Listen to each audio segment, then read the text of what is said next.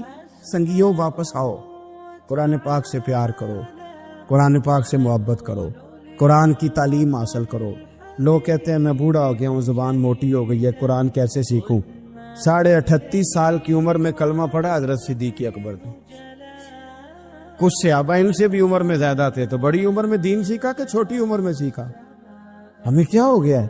قرآن پاک کی طرف توجہ کرو۔ میرے نبی پاک علیہ السلام نے فرمایا اس قرآن کی برکت سے اللہ قوموں کو عروج عطا کرے گا، اس کی برکت سے ہی قوموں کو زوال ہوگا۔ حضرت عائشہ صدیقہ کہتی ہیں حضور رات کو نماز کی نیت باندھتے تھے تو ایک ہی آیت پڑھتے تھے، ساری رات ایک ہی آیت پڑھتے رہتے تھے، روتے رہتے تھے، اور جب حضور روتے تھے تو جس طرح ہنڈیا ابلے تو آواز آتی ہے، اس طرح حضور کے سینے سے آواز آتی تھی۔ جبیر بن مطعم کہتے ہیں میں بدر کے قیدیوں کے بارے میں بات کرنے آیا حضور سے، نبی پاک مغرب کی جماعت کرا رہے تھے۔ جب میں مدینے پہنچا تو مسجد نبوی کے باہر کھڑے ہو کے میں نے حضور کی تلاوت سنی۔ فرماتے بس میں تو بات کرنے آیا تھا نا، تو وہ آیتیں سنی تو مجھے یوں لگا مجھ پہ بجلیاں گر رہی۔ کون ہے جو میرے دل کے کفر اور کفل دھو رہا ہے؟ بس قرآن سنتا گیا اور رب مجھے ایمان کی توفیق عطا فرماتا گیا، میں نے کلمہ پڑھ لیا، مسلمان۔ قرآن ہی ہمارے ہر مسئلے کا حل ہے۔ میں کیا کروں؟ قرآن پڑھتے ہیں ہمارے ہاں پر قبروں پہ پڑھا جاتا ہے، پر ختموں پہ۔ کیا قرآن پاک کا یہ حق نہیں تھا کہ وہ شادی والے دن بھی پڑھا جاتا؟ کیا قرآن پاک کا یہ حق نہیں تھا کہ وہ اسمبلی میں بھی پڑھا جاتا؟ قرآن پاک نہ شکایت کر رہا ہے، شکایت کرتا ہے کہ ان لوگوں نے نا مجھے ختموں پہ پڑھا ہے، اسمبلی میں نہیں پڑھا۔ وزیر اعظم کے خطاب سے پہلے تلاوت ہوتی ہے تو یہ تلاوت کے بعد یہ اعلان کیوں نہیں کرتے کہ ہم کریں گے وہ جو قرآن کہے گا؟ صدر کے خطاب سے پہلے تلاوت کراتے ہو تو یہ کیوں نہیں کہتے کہ اب ہوگا وہ جو قرآن کہہ رہا ہے؟ اسمبلی کا اجلاس تلاوت قرآن پاک سے شروع کرتے ہو تو یہ بھی تو کہو نا قرآن کے مطابق فیصلے ہوں گے۔ عدالتوں میں قسمیں اٹھانے کے لیے قرآن رہ گیا ہے، اس پہ ہاتھ رکھ کے کہو جو کہوں گا سچ کہوں گا۔ آج کے بعد وکیل بھی ہاتھ رکھے نا قرآن پاک پہ، جج بھی ہاتھ رکھے قرآن پاک پہ، گواہ بھی رکھے، ملزم بھی رکھے، اور مدعی بھی بتائے کہ اس نے پرچہ صحیح درج کرایا ہے، اس نے صحیح درج کرایا ہے، نام صحیح لکھوائے، اور یہ سارے بتائیں جج سے لے کر ملزم تک کہ ہم فیصلہ وہ کریں گے جو قرآن پاک نے ہمیں کہا ہے۔ صرف قسموں کے لیے رہ گیا ہے؟ 2 صورتیں پڑھنی نہیں آتی اور تم بیچ میں قرآن پاک کو لا کے قسمیں اٹھاتے ہو۔ وہ تاجر جو دکان شروع کرنے سے پہلے تلاوت کراتا ہے، کس لیے کراتا ہے؟ کہ میں تجارت قرآن پاک کے مطابق کراؤں گا، اس لیے کراتا ہے۔ وہ تو کہتا ہے ذرا دکان سے ہی چلے، ذرا برکت آ جائے۔ برکت نری تلاوت کرانے سے نہیں آئے گی، قرآن کے مطابق تجارت کر، پھر زیادہ برکت آئے گی۔ نبی پاک صلی اللہ تعالی علیہ وسلم کی حدیث اور روایت کرتے ہیں حضرت سلمان فارسی رضی اللہ تعالیٰ عنہ، اور ساتھ ہیں سیدنا بلال حبشی رضی اللہ تعالیٰ۔ فرماتے ہیں ہم نہ گھر سے نکلے، حضور نے فرمایا ذرا جلدی چلو، ایک ضروری کام ہے۔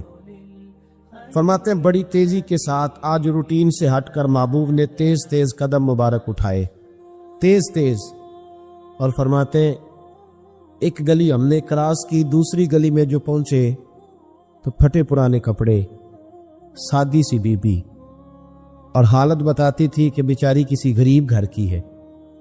وہ سڑک پہ کھڑی تھی اور رو رہی تھی۔ میرے کریم رسول نے فرمایا بلال اسے پوچھو کیا مسئلہ ہے، کیوں روتی ہے؟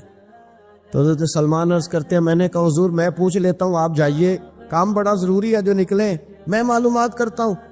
تو محبوب نے فرمایا نہیں، اس کے آنسو پوچھنے سے ضروری کوئی کام بھی نہیں، پہلے اس کی داد رسی ہوگی، اسے پہلے پوچھا جائے گا۔ روتے نہیں رہتے لوگ گھروں میں، لوگ گزر نہیں جاتے چپ کر کے، کتنے لوگ تڑپتے، کون احساس کرتا ہے؟ نبی پاک سید عالم صلی اللہ علیہ وسلم رکے اور اس خاتون سے پوچھا کیا بات ہے؟ اس نے کہا کہ بات کوئی بھی نہیں، میرا ایک ہی موٹا سا مسئلہ ہے۔ کہا وہ کیا؟ کہنے لگی میں غریب ہوں، اور غریبی بذات خود بہت بڑا گناہ ہوتی، لوگ بڑا جرم سمجھتے ہیں اس کو بذات خود۔ میں نے شروع میں کہا نا کہ مذہبی سٹیج کی بھی صدارت غریب آدمی نہیں کر سکتا، کیونکہ غریب جو ہوا جد کول دتھی ہونی انہیں نیڑے بیٹھنا ہے نا جی، جد کول نہیں انہیں تو پیچھے جا کے بیٹھنا ہے، اینڈ تے اس کو کہنا دتھی ہے۔ اس سٹیج پہ بھی غریب آدمی کی صدارت نہیں ممکن ہو ہی نہیں سکتا۔ میرے رسول پاک سید عالم صلی اللہ تعالی علیہ وآلہ وسلم نے فرمایا پہلے اسے پوچھو کیا مسئلہ ہے۔ وہ کہنے لگی میں غریب ہوں، بوڑھی ہو گئی ہوں، ساری زندگی غلامی میں گزاری ہے، تیل لینے آئی تھی 5 دینار کا، بوتل میں تیل بھروایا ہے، اور اب بوڑھی ہوں نا تو کمر درد کرتی ہے، پیر پیچھے موڑا ہے تو میں گری ہوں، تیل زمین پی گئی ہے، اب زمین تو واپس نہیں کرتی، لیکن واپس جاؤں گی تو ایک یہودی عورت کی ملازمہ ہوں، وہ درے سے مارے گی، کھال ادھیڑ دے گی، میں بڑی پریشان ہوں، اب نہیں مار کھائی جاتی، ہڈیاں بوڑھی ہیں، قربان جاؤں۔ حضرت بلال کو حضور نے حکم دیا، فرمایا دوڑ کے گھر جا 5 دینار لا۔ فرماتے 5 دینار لائے، تیل خرید کے دیا، وہ پھر رونے لگی۔ فرمایا آپ کیوں روتی ہے؟ اس نے کہا بتایا نا غریب ہوں، غریب کا جرم کوئی نہیں ہوتا، لیکن پیس دیا جاتا ہے، پھر بھی مار تو اب بھی پڑے گی، اب کیوں پڑے گی؟ تو عرض کرنے لگی محبوبہ مار اس لیے پڑے گی کہ دیر سے کیوں آئی ہے۔ تو میرے کریم رسول اور وہ بی بی حضور ابھی آئے ہیں مدینہ طیبہ، امام یوسف صالحی فرماتے ابھی آئے تھے حضور، سبل الہدی والرشاد کے مصنف کہتے ابھی آئے تھے نبی پاک، وہ جانتی بھی نہیں تھی۔ تو سید عالم صلی اللہ تعالی علیہ وسلم نے فرمایا اچھا مار پڑے گی؟ کہا ہاں۔ او بھائی کونسلر جو کل آپ کو کہہ رہا تھا نا میں آپ کا خادم ہوں، کونسلر بے گناہ، بلکہ ہمارے SHO صاحب اگر چودھری پہ پرچہ آ جائے تو اس کو ٹیلی فون کر کے پوچھتے ہیں صاحب جی تہاڈے خلاف درخواست آئی ہے، کی کرنا ہے؟ تو غریب آدمی بیچارہ، اس کی غلطی یہ تھی کہ وہ غریب تھا تو اس نے ریڑھی لگا لی چوک میں، اس کو دبوچ کے لے گئے، تینوں پتہ نہیں اتنے نہیں کھلوئی دا، اس کے پاس کل انویسٹمنٹ ہی 5000 تھی، سارا لے گئے۔ پھر وہ کونسلر صاحب کے پاس چلا گیا، سر میرے نال چلے آجے ذرا میں تھانے جانا ہے، انہوں نے کہا گڈی کرائی آ، پیسے ہیں نہیں ہمیں تھانے جائیدہ ہے۔ اب وہ گاڑی لایا ہے، پتہ نہیں کہاں سے لایا ہے، تھانے پہنچا ہے، اور یہ ہے ہمارا حال کہ وہ SHO بھی بیٹھا ہے کرسی پہ اور کونسلر بھی کرسی پہ بیٹھا ہے، اور وہ غریب پیروں میں بیٹھا ہے اور ہاتھ باندھ کے کہہ رہا میری ریڑھی دے چھڈو، میری 4 تھیاں نے تو میں شامی کھانا کھانا۔ کدھر گیا امت کا وہ ذوق؟ ساری زندگی نعتیں سننے والوں بتاؤ تو صحیح، نعت نے تاثیر کیا دی ہے روح؟ اگر ابھی بھی گھاڑی غریب کے پاس کھڑی نہیں ہوتی تو پھر کیا اثر ہوا ساری زندگی نعت سننے کا؟